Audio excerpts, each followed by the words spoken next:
Yo, let's check out these nominees for the Game Awards. Let's just go through this one by one. I have high hopes, and I was actually quite shocked at some of the announcements or lack thereof announcements. Most anticipated game. So the rules for this was it had to be announced, so you couldn't announce things like Shadow of the Erd Tree. I guess that's not a game, that's a DLC, so you can't really put DLC on there. Yeah, there hasn't really been any big games that are like announced. I think the big ones are here. Like, I thought Tekken 8 was already out, so but obviously this is going to Final Fantasy VII Rebirth. Like Hades, I know the first Hades has a cult following, but I haven't really played it. Like a Dragon Infinite Wealth, like I don't know who's looking forward to that. And the Star Wars Outlaw game, like it seemed cool, but we all know how that's gonna go. But yeah, Final Fantasy VII Rebirth is for sure getting this. Okay, best adaptation. It's like clearly The Last of Us, the show's gonna win it. I don't know, it's between The Last of Us or the Super Mario Bros. Movie, but like everyone was thirsty for Pedro Pascal. Everyone loved Jack Black. I still think The Last of Us is gonna get the best adaptation because like everyone praised because how much it was like the video game. The rest of these are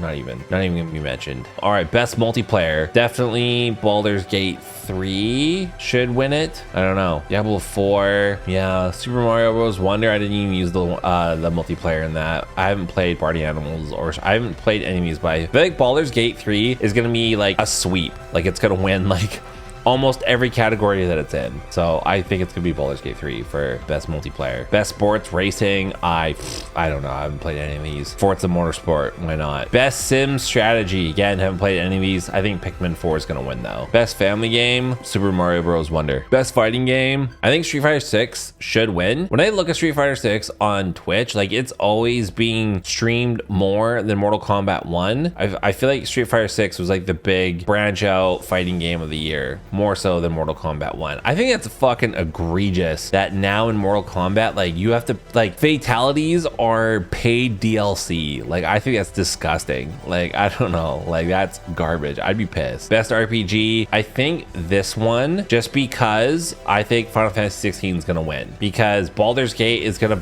it's gonna win every other category that it's in, and Final Fantasy 16 didn't even get a nom. You'll see later on for Game of the Year. That, or they might give it to Starfield cause, but I feel like Final Fantasy 16 should win this over Lies of P. Best action adventure. This will be Legend of Zelda Tears of the Kingdom for sure, because Alan Wake 2 is not an action adventure. Like I don't even know why it's in this category. Like it's a survival horror game, not an action adventure. People might think that Spider-Man 2 should win, but Tears of the Kingdom's gonna win because it didn't win Game of the Year. Best action game. You know what I'm gonna vote. You know what I'm gonna vote.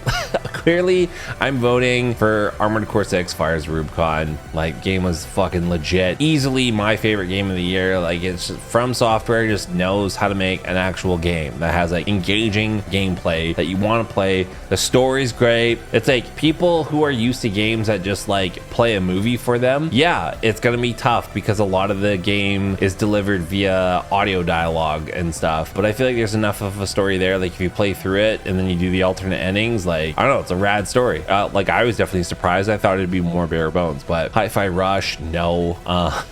Dead Island 2, no. I hear good things about Remnant 2. The first one was pretty meh for me. I still haven't even played the second one, but I hear it's okay. But Armored Core 6 is definitely going to be my vote. Best VR AR, I don't give a shit. They're probably going to give it to Horizon Call of the Mountain. 100%. I feel like they're going to give it Horizon Call of the Mountain. Best mobile game, again, who cares? Like I would vote Hello Kitty Island Adventure, but I think Honkai Star Rail, I hear that a lot, so maybe Honkai Star Rail. Best debut indie game. So I was surprised that Jasant wasn't on here because that's the one indie game that I played. Cocoon, I heard good things about. I heard I wouldn't like it though because it's full of puzzles and I suck at puzzles. I'm gonna say Cocoon. I hear a lot of good things about Cocoon, and like a lot of the reviewers who have played Cocoon like praise it, so I think Cocoon's gonna win. Best independent game, I think Sea of Stars. So I would say Cocoon again, but I think Sea of Stars is gonna win that one. Best community support, I feel like Final Fantasy 14's already won this before. People will probably say Baldur's Gate 3, but I think Cyberpunk. Like Cyberpunk, with all of the work that they've done with all the patches and stuff, I think that is gonna get the win. Best ongoing, I think again, Cyberpunk is gonna win. Games for Impact, I have no idea. I haven't played any of these. Terra Nil, Venba, Goodbye Volcano.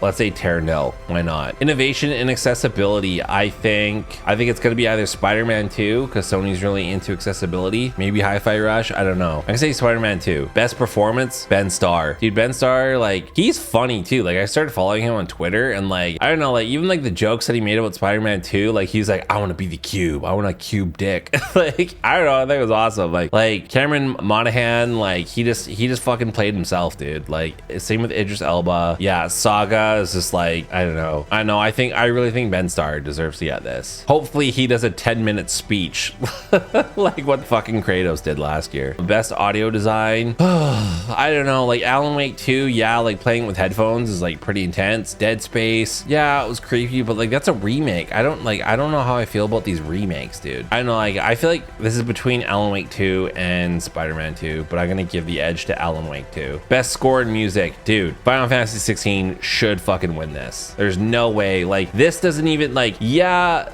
Alan Wake 2 had its really original, unique song that they throw in the middle of it. I haven't really heard much from the Baldur's Gate 3 soundtrack. Tears of the Kingdom had that like title track that was in all of the first trailers, and that shit was a banger. But dude, the music in Final Fantasy 16 is so epic. Like, I think it should win. Final Fantasy 16, that's my vote. Best art direction. I feel like they're gonna give it to Alan Wake 2 because Alan Wake 2 is not getting Game of the Year. A lot of people are gonna think Lies of P should get it or Legend of Zelda should get it, but I feel like they're gonna give it to Alan Wake 2. Best narrative, yeah, that one I think they're gonna give it to Alan Wake 2. Like, Final Fantasy 16 had a good story, Harry Cyberpunk story's good, Baldur's Gate, Spider-Man 2, but I think they're gonna give it to Alan Wake 2 because Alan Wake 2 is not winning Game of the Year. It won't be Baldur's Gate 3. Best game direction, I think this is also gonna go to Baldur's Gate 3, maybe Alan Wake 2, but I think it's gonna be Baldur's Gate 3. And then Game of the Year, clearly it's gonna be Baldur's Gate 3. I didn't even have to look at the rest of them. So this was shocking to me. Like, one, I was really surprised to see Resident Evil 4 on this list, like a remake. I don't know if that's the first time a remake has been listed for Game of the Year, but like that is really surprising. I definitely thought like Starfield would be in this list, but it's not. And I'm also surprised that Super Mario Bros. Wonder made the list. So I thought Starfield would be here, and I also thought they would give a nom to Final Fantasy 16, but they didn't. And like that was really shocking. It really doesn't matter because I thought Tears of the Kingdom was just like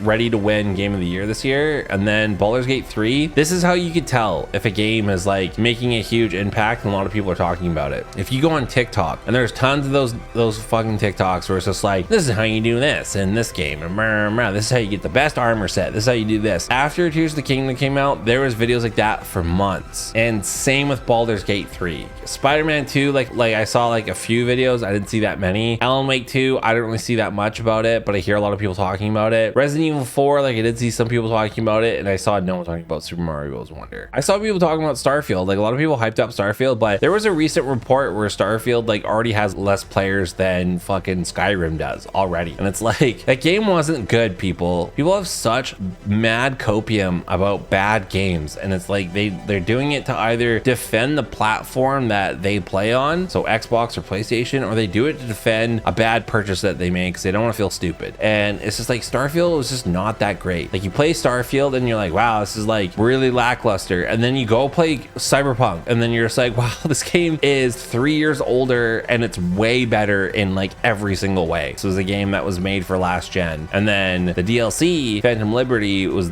like only current gen, but still, like, it's even the base game is still infinitely better than Starfield. Yeah, like Spider-Man 2, like cool, like Venom's in it, awesome, but it's just like, I don't feel like they're doing that much. Like, I feel like it's just a more complete version of the 2017 game and Miles Morales, where like those games had almost no bosses. Like, you just fought like the one main bad dude once, and the rest of the time you're just fighting like the same mobs over and over and over again. And I think when I look at footage of Spider-Man 2, there are definitely more bosses, and yeah, that's better, but like, are they doing anything like super game changing? No. And also, like, the game's very like cinematic, as they call it, story based, and I personally hate those. Same with Alan Wake 2, like they call it a survival horror game. It's like a lot of it you're just like, you're watching exposition.